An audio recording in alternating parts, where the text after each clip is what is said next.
सिंध के मुख्तलिफ शहरों की तरह सांगड़ में भी डीआईजी मजहर नवाज शेख ने सीआईए सेंटर सांगड़ में वुमेन प्रोटेक्शन सेल का इफ्तिताह कर दिया।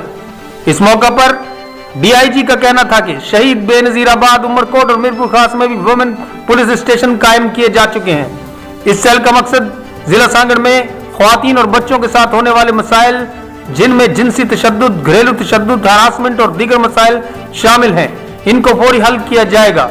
इस मौका पर SSP Sanghar Zeeshan Shafiq Siddiqui, international human rights organisation के नुमाइंदगान, social welfare chamber of commerce, शहरी और सहाफी मौजूद थे।